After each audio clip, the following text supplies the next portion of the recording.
ఉత్తరాఖండ్లోని హల్ద్వానీలో ఈ నెల 8న ఏఐసిసి అధ్యక్షులు మల్లికార్జున ఖర్గే పాల్గొన్న సభ ప్రాంగణాన్ని కొందరు మతోన్మాదంతో అంటరానితనం పేరిట గంగాజలంతో శుద్ధి చేసి కుల వివక్ష అంటరానితనం చూపడాన్ని నిరసిస్తూ సికింద్రాబాద్ జిల్లా కాంగ్రెస్ పార్టీ ఆధ్వర్యంలో డిసిసి అధ్యక్షులు దీపక్ జాన్ అధ్యక్షతన నిర్వహించిన సత్యాగ్రహ దీక్షలో కంటోన్మెంట్ ఎమ్మెల్యే శ్రీ గణేష్ పాల్గొన్నారు.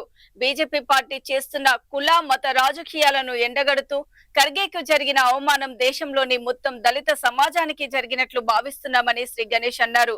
కేంద్ర ప్రభుత్వం వెంటనే సరైన విచారణ జరిపి దోషులను కఠినంగా శిక్షించాలని, లేదంటే ప్రజలే బీజేపీకి సరైన రీతిలో బుద్ధి చెబుతారని హెచ్చరించారు. కూర్చుని చేయాలి.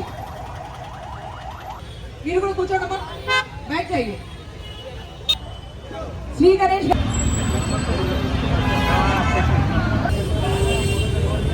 అఖిల్ ప్లీజ్ కూర్చోమ్మా.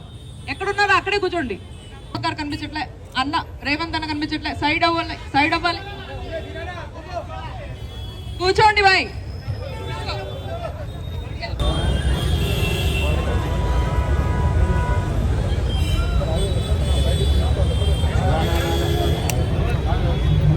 మీడియాతో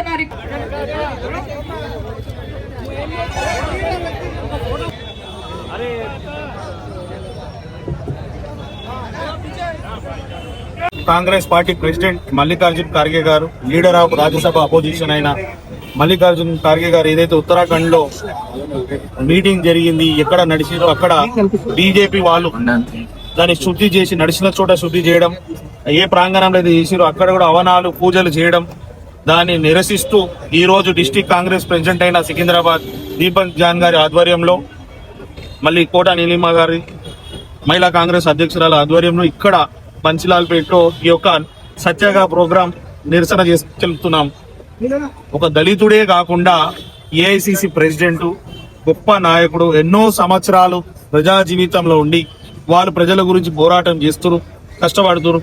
అలాంటి వ్యక్తి ఒక ప్రోగ్రాం చేసుకుంటే, ఒక మీటింగ్కి వెళ్తే వారిని అంటరానితనంగా భావించి బీజేపీ వాళ్ళందరూ కలిసి ఈ విధంగా చేయడం, వారిని ఇన్సల్ట్ కాకుండా యావత్ భారతదేశంలో ఉన్న దళితులని ఇన్సల్ట్ చేసే విధంగా వారి వ్యవహారం ఉంది. కాబట్టి ఆ నిరసన వారు ఏదైతే చేసిరో దాన్ని ఖండిస్తూ వెంటనే ఎవరైతే ఇది పూజలు ఈ శుద్ధి చేసిరో వారి మీద కేసులు పెట్టి శిక్షలు వేయాలని కోరుతూ, అదే కాకుండా బీజేపీ పార్టీ వాళ్ళు క్షమాపణ కోరాలి. ఎందుకంటే వారు ఆధ్వర్యంలో జరిగింది ఇది ఈనాడే కాదు, గతంలో కూడా రాజస్థాన్ లో కూడా టీకారాం జోలి గారు ఎవరైతే ఉండేనో రామ్ మందిర్కి వెళ్తే అక్కడ కూడా ఇదే మాదిరిగా శుద్ధి చేసి హవనాలు హోమాలు చేయడం ద్వారా ఏం తెలుపుతారు, వాళ్ళు ఏం మెసేజ్ ఇస్తారు, ఇప్పటికీ దళితులు అంటే ఇంటాలకే పరిమితం కావాలి, గుళ్ళకు రావద్దు, బళ్ళకు రావద్దు అని ఒక ఆలోచన.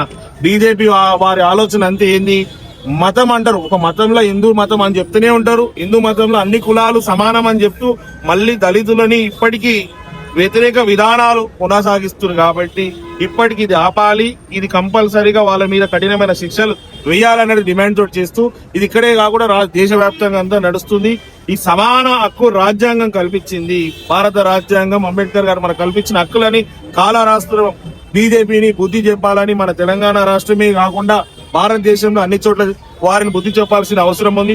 వారు ఓన్లీ అగ్రవర్ణాలకే అనుకూలం ఉండి ఎస్సీలకు కావచ్చు, ఎస్టీలకు కావచ్చు, బీసీలకు వ్యతిరేకంగా విధానం ఉంది. కాబట్టి దేశ ప్రజలు వారికి సరైన బుద్ధి చెప్పాలని కూడా ప్రజలందరినీ కోరుకుంటున్నారు.